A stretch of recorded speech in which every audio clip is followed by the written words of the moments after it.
The armature resistance is 0.1 ohm. The voltage drop per brush is 1 volt. And the field resistance is 500 ohms. Calculate the speed at which the machine will run as a motor taking an input of 20 kilowatts from a 500 volt DC supply. So dalawa yung condition. Yung first condition ay generator. Then yung second condition ay motor. So as a generator,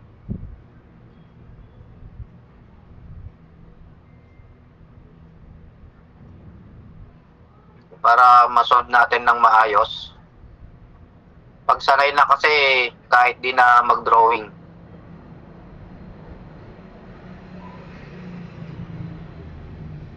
So 500 volts yung terminal voltage, 500 ohms.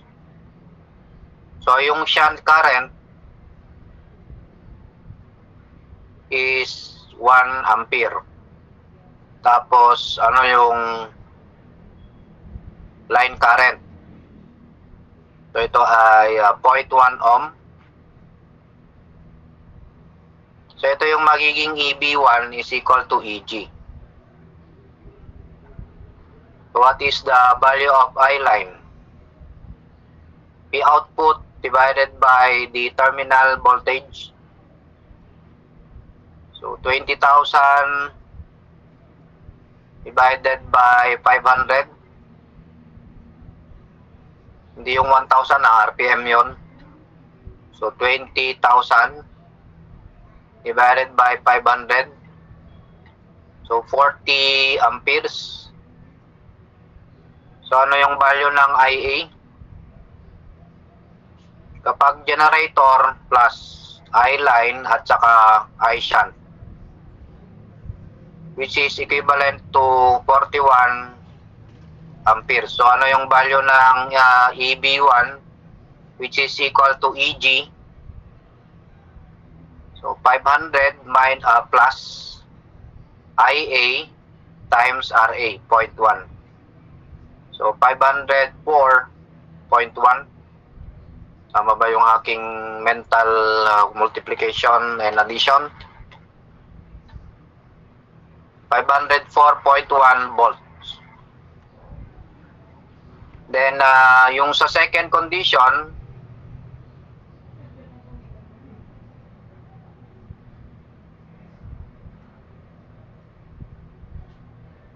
papasok naman yung line current. That is equivalent to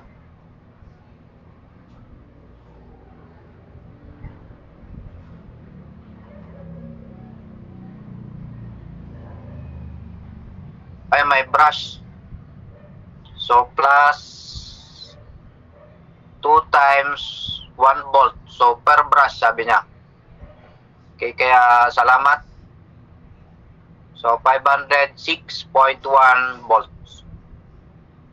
So dito naman sa motor, parehas pa rin yung line current, yung alang papasok. So ito 1, ito yung IA as a motor. So that will be still the same as 40 amperes. So ano yung IA ng motor? So minus na, 40 minus 1, that is 39. So what will be the value of EB2? Pag motor, if it is considered as motor, the value of EB2 is VT minus IA times RA plus or minus the brush drop. Minus. So that the minus sign will be distributed already. So B brush. So VT 500 minus IA 39 times RA is 0.1 minus 2.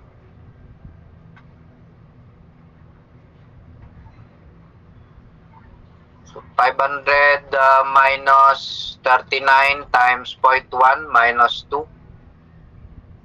So 494.1 volts. So therefore, what is the value of N2? So N1 is equal to 1,000.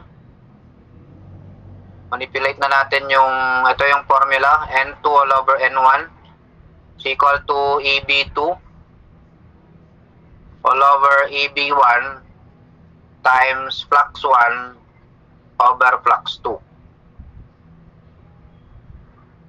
So EB2 494.1 over EB1, that is 506.1. Then how about the flux? So since walang nakalagay dyan, magbe-base tayo sa shunt field current. So I shunt 2 or I shunt 1 over I shunt 2. These two are equal values. Their quotient will be equal to 1. So N2 therefore is equivalent to, it will be less than 1,000. So it will be 976 or 930. I think it's 976. But before choosing the right answer, let us compute. Nandiyan naman na yung value. So 976 RPM approximately.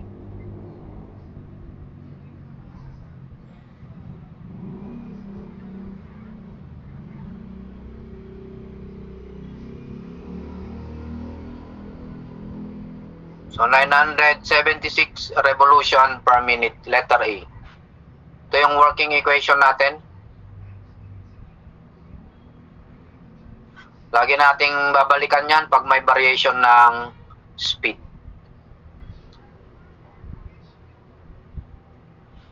A 230 volt DC motor takes a no-load current of 2 amperes and runs at a speed of 1,200 RPM. If the full load current is 40 amperes, find the speed on full load and the percentage speed regulation. Assume the flux remains constant and the resistance of the armature is 0.25 ohms. So what will be the value of so ito yung speed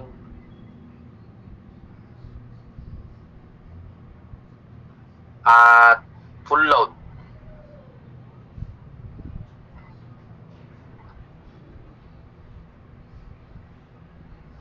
N1 be the speed at no load.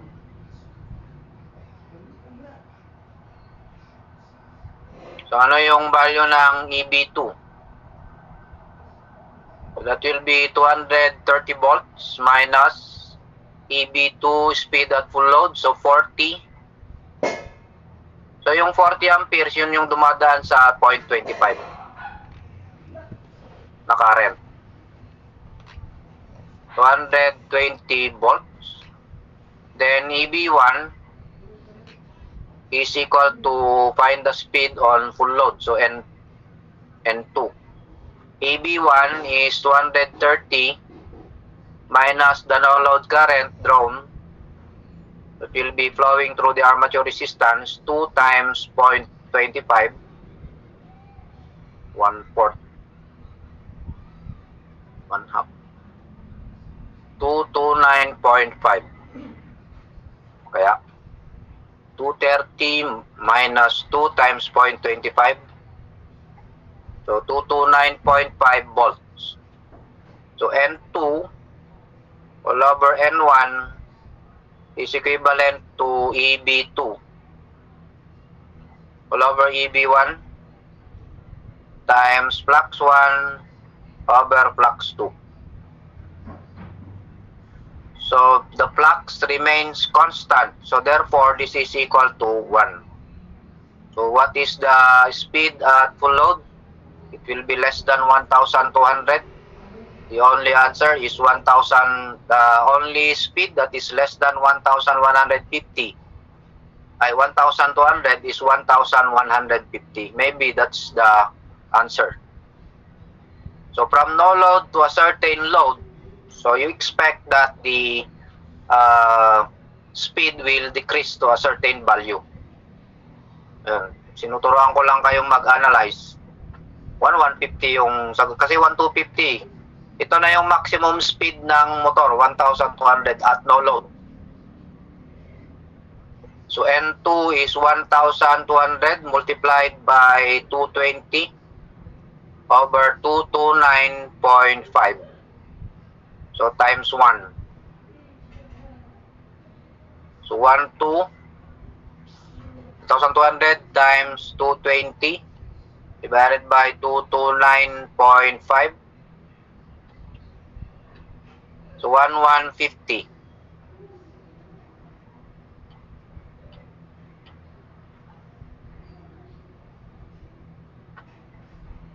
Okay. So what will be the percentage speed regulation?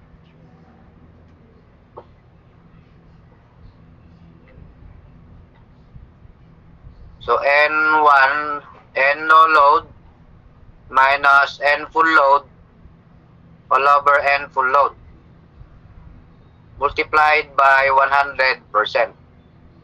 Dun sa assumption natin, N no load is N1 minus N2 all over N2 multiplied by 100%. So 1,200 minus 1,150 divided by 1,150 multiplied by 100%. So the percent speed regulation is equivalent to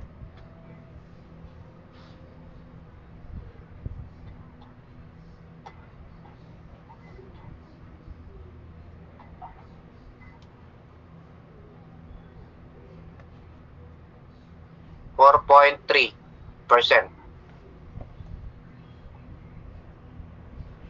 4.3%, 1,150 RPM. So still letter B. Pero isa lang yung pinapasolve sa problem sa board exam. Bibihira yung dalawa, yung unknown. Yan lang naman ay para ma-solve na rin yung speed regulation. Pinagsama na yung pagkuha ng speed saka yung speed regulation. Ang usual na problem sa board exam, separate yan. Find the speed regulation or find the speed at full load. Kaibang question.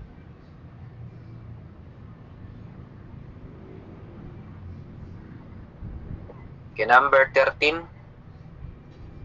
A 6-pole 220 volts shunt motor has a simplex wave connected armature with 116 turns. Armature resistance including brush is 0.25 ohm. The armature current is 12 amperes at no load speed of 960 RPM. What is the useful flux per pole in milliweber? Parang itong choices ay mali. Milliweber. Kasi sa solve na lang natin. Walang choices. So, ang pinapasolve ay yung flux in milliweber. Paano natin masosolve yan? Shunt motor. Armature current is 12. So, what will be the value of EB? So, VT minus IA times RA. Kailangan pa ba nating i-drawing? Wala din lang naman tayong makukuha doon na field current. Given naman na yung armature current. So, yan yung usual na gagamitin natin to solve for our EB. So, 220 minus IA, 12 multiplied by 0.25 is 217 volts. So, para sigurado. 217 volts. And this is equal to J N P times flux divided by 60 times A. So A for simplex wave. So simplex wave. Ano yung A ng wave? That is 2 times M. So that will be 2 times 1. Yung multiplicity niya simplex kaya 1. So this is equal to 2. Paano yung number of conductors? Number of turns times 2. So that will be 116 multiplied by 2, that is 312 conductors. Okay, pwede na.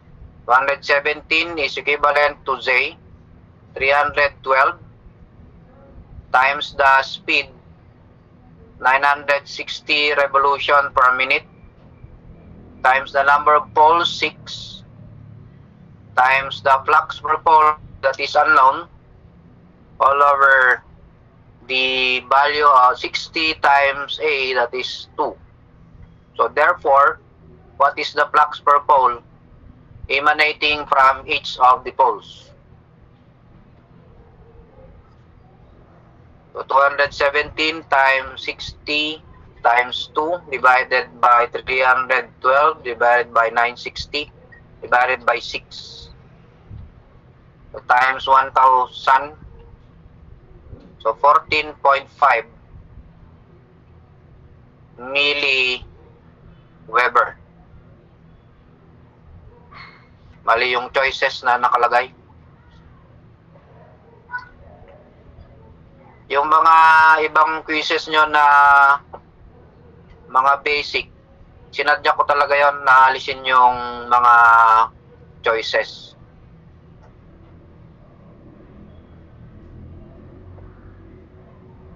Para mag-isip din. Ito hindi ko na alam, A na lang. Ito hindi ko na alam, B na lang. Ito hindi ko na alam, C na lang. Parang walang kwenta yung ginagawa natin. Kung you have to do your best first before you will apply the 25%.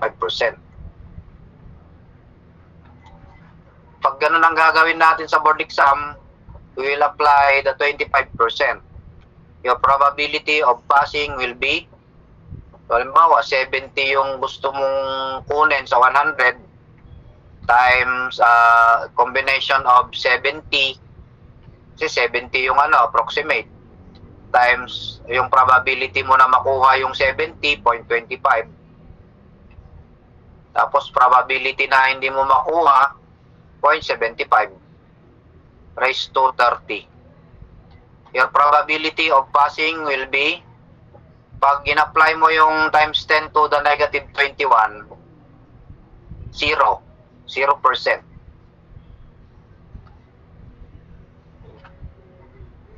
Kaya yung mga ibang schools na apektuhan lang ganyan.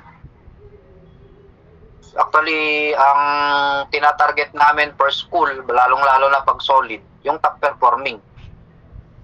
Pero kung nahaluan ng mga hindi nag-review, yun yung probability nila na basta hindi nag-review, automatic yun, 0% passing.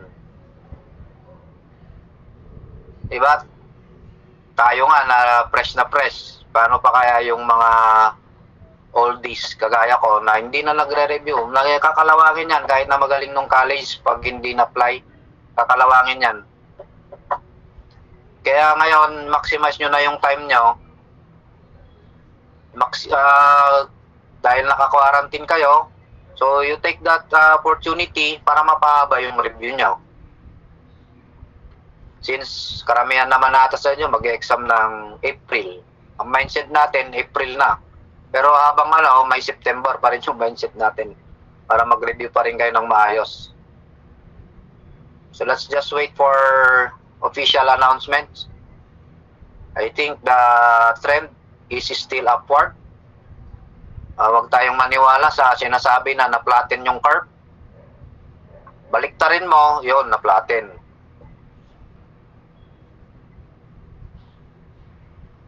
And there are many implications if that will be the case. So you cannot just invite anybody na para mag-proctor sa inyo. Okay, number 14, a shunt motor has an armature resistance of 0.2 ohm. It takes 120 amperes from a 440 volt supply and runs at 800 RPM.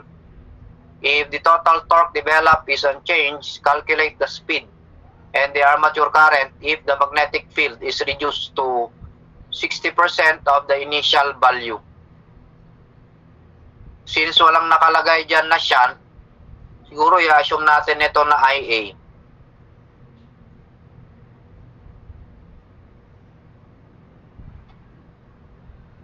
IA. The total torque developed. Calculate the speed and the armature current.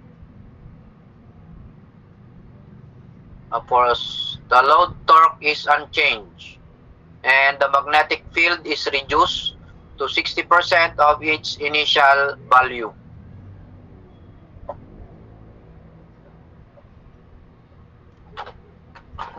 Ano yung magiging armature current? So, since torque developed is unchanged, TA2 is equal to TA1. So, this will be, again, what is torque proportional to the product of flux and the armature current. So, this will be flux 1 times IA1. So, ito yung IA1. Then, what will be the relationship? Dito sa the magnetic field is reduced to 60% of its initial value. Ano yung ibig sabihin niyan? Flux 2 is reduced to 60% of its initial value. Yung initial, yung first condition. Times 60%. So, this will be 0.6 times flux 1 times IA2 is equal to flux 1. Wala siyang value. We will retain its value. Flux 1 times IA1 is 120. So, the value of IA2 becomes 120 divided by 0.6. So, 200. So, the rise of the increase of the armature current means there is an increase in the load of the motor since the speed is 800. Oh, okay. So, mayroon ding pagbabago dun sa flux, kaya maapektuhan din yung speed. Kaya hindi siya pababa. Okay. Kasi ito, na-reduce yung flux. Ito kasing flux, meron din siyang role dun sa speed. Pag bumaba yan, ibig sabihin, gumaan yung friction. Kasi yung flux, parang magnet yan eh. Kaya pag north to south, didikit yan. Malaki yung ano niya, friction. Hindi mahirap mong paghiwalayin. Okay. Calculate the speed. Then the armature current, 200. O, meron na. Ayos yun, no? 200. So, i-check natin yung speed kung 1,281. So, that will be N2 all over N1 is equal to EB2 is VT minus IA 2 times RA2. RA. Walang pagbabago dun sa armature current resistance. Divided by EB1 is VT minus IA1 times RA times flux 1 over flux 2. Although there is a great reduction in the back EMF, pero mayroon ding reduction dun sa flux. Ano yung epekto nun? So N1 is 800 multiplied by VT 440 minus IA2 yung nasolve natin 200 times 0.2 all over 440 minus 120 times 0.2. Then times flux 1 over flux 2. Flux 2 is 0.6 of flux 1. Cancel yung flux 1 and 2, ang unit RPM. Revolution per minute.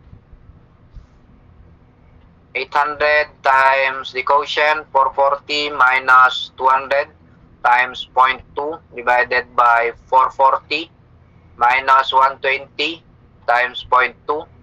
Pag nalilito kayo, mag-drawing lang kayo. 1 divided by 0.6 equals 1282. Baka sa pinagkopyahan ay ito kasi dire-diretso. 1282.051. I did not round up or round off. So 1281 anyway. So prinob lang natin.